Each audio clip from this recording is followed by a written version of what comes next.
नमस्कार।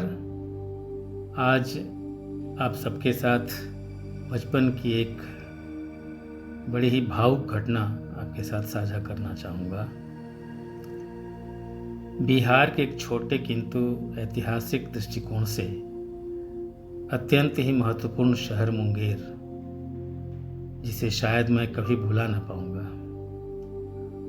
पावन सलीला गंगा जी के तट पर बसा यह शहर मीर कासिम का किला, कष्टहारिणी घाट, सीता कुंड, चंडी स्थान, बंदूक फैक्ट्री और एशिया विख्यात योग महाविद्यालय के लिए जाना जाता है। इन सबके अतिरिक्त अनेक प्राचीन धरोहर यहाँ दर्शनीय हैं, जिनके बारे में इंटरनेट के माध्यम से जानकारी प्राप्त की जा सकती है। बहरहाल इस शहर में मैंने कक्षा 1 से 8वीं तक की शिक्षा प्राप्त की है। इस कालावधि से अनुमान लगाया जा सकता है कि मेरे बचपन के अविस्मरणीय दिन यहीं बीते हैं। हर व्यक्ति का बचपन रंग बिरंगी घटनाओं से अलंकृत होता है, जिनमें से कतिपय घटनाएं यादों के गमले में सदैव पल्लवित और पुष्पित होती रहती हैं।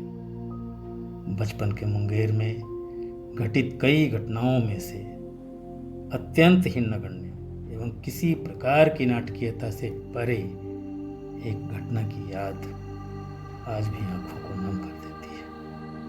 1960 में जब मेरे पिताजी, जो मुंगेर न्यू पुलिस लाइन के शस्त्रागार में एक शस्त्र परीक्षा के पद पर पदस्थापित थे, मुझे गांव से वहां ले गए ताकि मेरी पढ़ाई लिखाई हो सके। मेरे अन्य 2 भाइयों के साथ माँ गांव पर संयुक्त परिवार में रहती थी। कालांतर में हम कुल 4 भाई और 1 बहन हुए। खैर, मूल घटना की ओर कलम का रुख करना ही बेहतर होगा। पिताजी ने मेरी पढ़ाई का ध्यान रखते हुए पुलिस बैरक से हटकर एक विभागीय क्वार्टर ले लिया था, जिसमें एक कमरा, बरामदे से लगा रसोई घर और 4 दीवारी से घिरा छोटा सा आंगन, जिसके एक कोने में शौचालय था। जरूरत के हिसाब से जगह कम न थी और पढ़ने के लिए पिताजी ने एक स्टूल और मेज की व्यवस्था भी कर दी थी। बिजली की वायरिंग, स्विच बोर्ड वगैरह के बावजूद कनेक्शन नहीं था। मजबूरन लालटेन से ही काम चलता। गर्मियों में खुले आंगन में लगे तख्त यानी चौकी पर सोना पड़ता। वैसे गांव में भी हम द्वार पर खुले में ही सोया करते थे। पिताजी की तनख्वाह इतनी न थी कि वे मेरे खाने पहनने पर मनमाना खर्च करते। पढ़ने के लिए एक मामूली सा प्राइमरी स्कूल, जिसमें 1ली से 3री कक्षा तक खाली फर्श और 4th 5वीं कक्षाओं में डेस्क व काठ की पीढ़ी पर बैठने की व्यवस्था थी। मेरी सेहत का ख्याल रखते हुए पिताजी ने 1 पाव गाय के दूध का प्रबंध किया था। पास ही के गांव हाजी सुजान से एक बूढ़ी ग्वालन शाम के वक्त दूध लाया करती। 1 पाव दूध में इतना पानी मिला होता कि पिताजी चाह कर भी और पानी नहीं मिला सकते थे। एक दिन थोड़ा सा मिलाया तो दूध केवल अपना रंग कायम रख सका, लेकिन स्वाद नहीं। एक दिन पिताजी ने, जो जरूरत से ज्यादा अनुशासन प्रिय होने के कारण मुझसे खुलकर बात नहीं करते थे, मुझसे कहा, सुना, सांझी का खेल के बाद ग्वाला के घरे जाके दूध ले आओ। आँखी के सामने गाय दूही तब पानी ना मिलाई, पंचफुचुर दूध के पैसा नहीं खे दिया था। मैंने हामी भर दी और अगले दिन से खेलने के बाद घर आकर दूध का बर्तन ले ग्वाले के घर जाने लगा।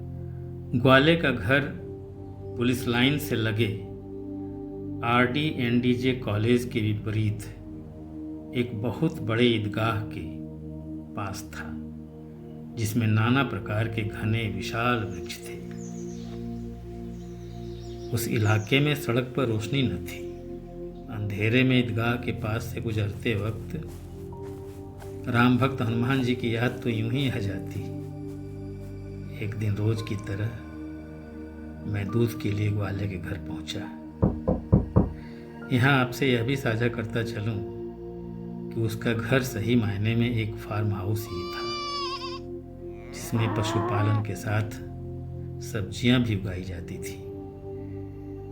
दूध दूहने वाला बुढ़िया का देवर कहीं बाहर गया था और बुढ़िया के बताए अनुसार थोड़ी देर में आने वाला था। मैं वहीं गाय के बछड़े के साथ खेलने लगा। गांव पर भी खेलता था।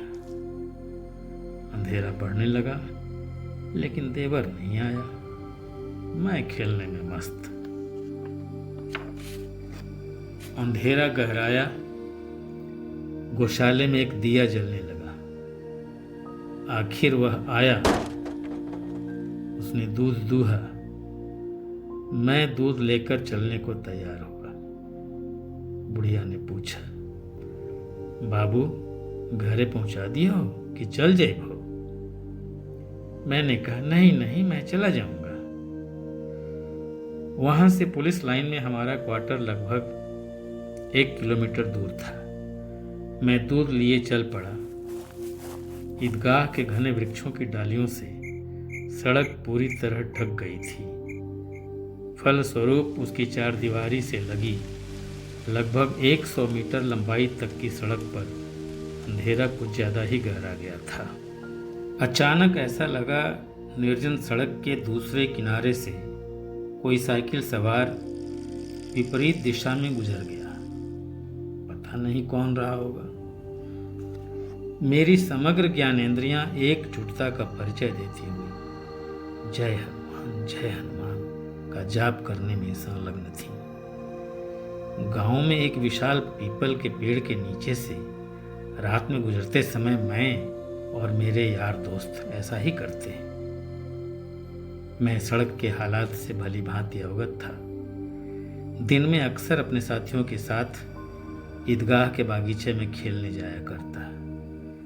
इसीलिए अंधेरे में भी बिना ठोकर खाए घर पहुंचा तो दरवाजे पर ताला लगा था।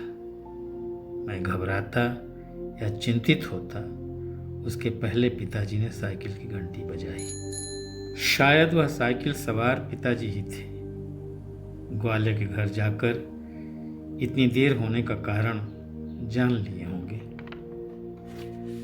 लगभग 30 मीटर की दूरी पर बिजली के खंभे का बल्ब जल रहा था। इसके पहले वाला बल्ब मैंने निशानेबाजी में पत्थर फेंककर फोड़ डाला था। यह नया था और मैं भय मुक्त। हल्की रोशनी घर तक आ रही थी। मैंने अपनी लाचारी व्यक्त करते हुए कहा, दूध दुहे में ग्वाला बहुत देर कर दलस, यही से मैं अपनी बात धुंधली रोशनी में पिताजी का रुआंसा चेहरा देख पूरी न कर सका। दरवाजा खुला। जलकर खाक हो चुकी रोटी की गंध से पूरा घर बरामदा दमघोंटू हो गया था। किसी भयंकर आशंका से ग्रस्त पिताजी रोटी तवे पर ही छोड़ मुझे यानी अपने मझले बेटे की खोज में निकल पड़े थे। ऊपर से कठोर दिखने वाले पिताजी, जो मेरे बाबूजी थे, भीतर से इतने संवेदनशील कि तवे पर चढ़ी रोटी को सेंकने तक घर में न रुक सके और अंधेरे को चीरते पहुंच गए थे ग्वाले के घर। उनकी मनोदशा और उद्विग्नता का ख्याल करके आज भी अक्सर आंखें नम हो जाती।